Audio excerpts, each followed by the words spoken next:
Salam, selamat pagi saudara-saudara. Selamat pagi, bertemu lagi di Mimbar Gemar Online pagi ini di GSCA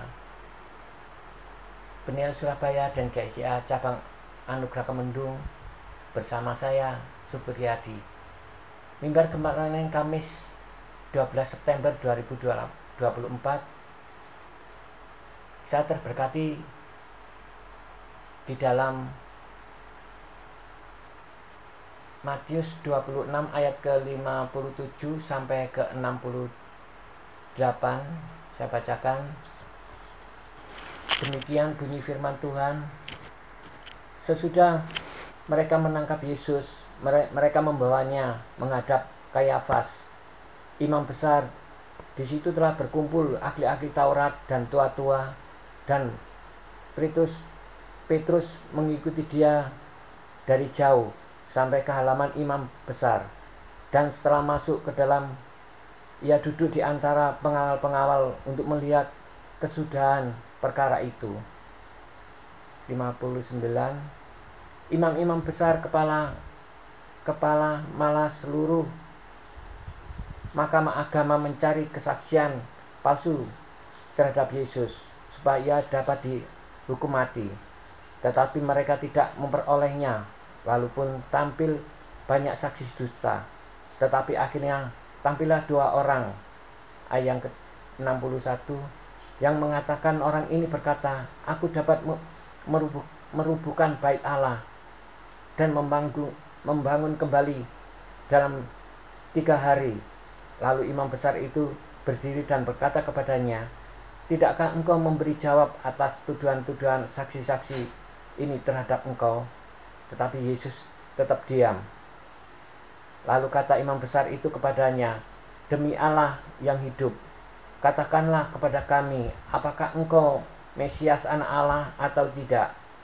Jawab Yesus, engkau telah mengatakannya, akan tetapi aku berkata kepadamu, mulai sekarang kamu akan melihat Anak Manusia duduk di sebelah kanan yang Maha Kuasa dan datang di atas awan-awan di langit. Ayat ke-65. Maka imam besar itu mengoyakkan pakaiannya dan berkata, ia menghujat Allah. Untuk apa kita perlu saksi lagi? Sekarang kamu telah dengar hujatannya. Bagaimana pendapat kamu? Mereka menjawab dan berkata, ia harus dihukum mati. Lalu mereka meludahi mukanya dan meninjunya. Orang-orang lain memukul dia. Ayat ke-68. Dan berkata, cobalah katakan kepada kami, hai Mesias, siapakah yang memukul engkau? Ya, firman Tuhan pagi ini menggambarkan tentang kesabaran Tuhan Yesus dihujat, difitnah ya.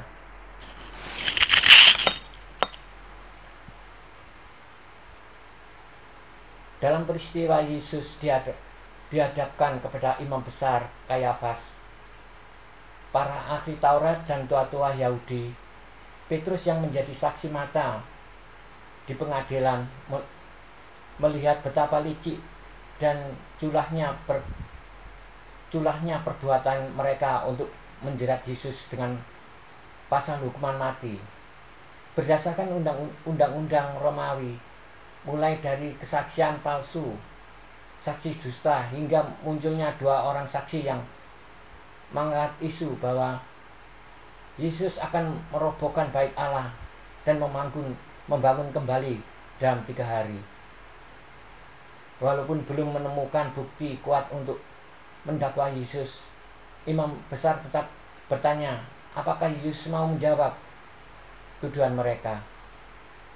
Dalam hal ini Yesus lebih memilih diam 1000 bahasa yang terdapat di dalam Yesaya 53 ayat ke-7. Selanjutnya, pernyataan imam besar langsung kepada pokok permasalahan yang krusial dan sensitif, yaitu apakah Yesus adalah Mesias dan anak Allah.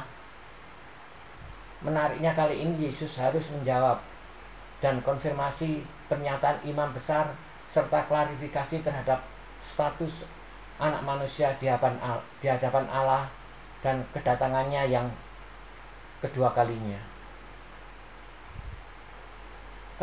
Kayafas memahami apa yang Yesus maksud, dan ia menggunakan pernyataan Yesus sebagai penghujatan kepada Allah dan penistaan agama. Bagi imam besar, dosa seperti itu tidak membutuhkan saksi dan dapat segera dieksekusi sebagai kriminal, agar proses pengadilan yang dianggaplah objektif. Kayafas meminta pendapat dari para ahli agama dan tua-tua Yahudi. Tujuannya untuk memancing kemarahan publik untuk mengeksekusi Yesus sebagai terpidana mati. Untuk tuduhan yang salah, Yesus diam. Namun untuk pernyataan yang benar, Yesus perlu membenarkan siapakah dia. Ya, kita ini kalau kita kita benar, dituduh salah, kita kadang-kadang emosi. Tetapi kita anak Tuhan harus tetap belajar diam. Bukannya diam berarti kita mengalah. Kita tunjukkan kasih, kita tunjukkan kesabaran. Tidak mudah kita memberi kesabaran kepada siapapun ya. Jika seseorang melemparkan fitnah tentang diri kita, janganlah cepat marah, cukup berdiam diri saja. Namun, jika seseorang menanyakan identitas kita sebagai orang Kristen atau murid sejati Kristus, marilah kita dengan berani bersaksi tentang siapakah kita dan siapakah Kristus kepada mereka. Ya, kita kadang-kadang difitnah seseorang, kita harus tetap belajar. Kita harus menunjukkan kasih. Berapa minggu yang lalu kita seminar, kita terus diingatkan tentang kasih. Kasih itu mengasihi. Kita sudah tahu pokok-pokok doa, pokok-pokok setiap pergumulan kita. Tuhan pasti memberikan yang terbaik. Seperti segala kekurangan kita, Tuhan pasti memberikan jalan yang terbaik. Kita belajar, biar kita selalu semakin naik, bukan turun. Apapun ya, segala kekurangan kita, apapun fitnaan, kita jangan kendorkan diri. Kita semangat. Kita harus selalu memberikan yang terbaik bagi Tuhan.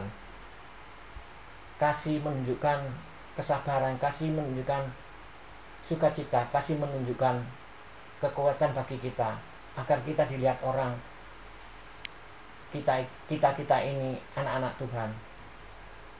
Percaya, kasih selalu menolong dalam kehidupan kita. Kasih memberikan kita kekuatan. Ya, mungkin itu aja yang bisa sampaikan Mimbar Gemar Online pagi ini. Biarlah dapat menjadi berkat, biarlah kasih terus tertanam. Seringkali kita diingatkan tentang kasih, seringkali kita diingatkan tentang kesabaran. Cuma kita kadang lupa, kita akan mempraktekkan dalam kehidupan kita. Percaya, Tuhan pasti memberikan jalan yang terbaik bagi kita, memberi hati kita selalu sabar, lemah lembut. Itu aja yang bisa sampaikan Mimbar Gemar Online pagi ini. Biarlah dapat menjadi berkat dalam segala aktivitas kita. Mari kita berdoa. Kembali kami syukur padamu ya Tuhan. Terima kasih atas segala penyertaan-Mu, pertolongan-Mu ya Tuhan. Engkau masih memberi kesempatan sampai pada hari ini ya Tuhan. Ajarkan kami selalu memberikan kasih kepada siapapun ya Tuhan. Ajarkan kami selalu sabar, lemah lembut ya Tuhan, agar kami selalu diberi kekuatan ya Tuhan. Berikan firman-Mu atas kami, biarlah kasih-Mu tertanam dalam kehidupan kami, dalam kehidupan rumah tangga kami, dalam kehidupan komunitas kami ya Tuhan. Terima kasih Yesus, terima kasih. Sebentar kami akan melakukan aktivitas kami pagi ini ya Tuhan. Sertai kami, sertai keluarga kami, anak cucu menanti kami, dan juga saudara-saudara kami ya Tuhan. Kami serahkan semuanya dalam tangan-Mu ya Yesus. Ampuni Tuhan segala dosa dan pelanggaran kami, agar kami layak hidup di hadapan-Mu ya Tuhan. Terima kasih Yesus. Ini doa kami alaskan hanya dalam nama Tuhan Yesus Kristus. Haleluya. Amin. Terima kasih, Tuhan Yesus memberkati.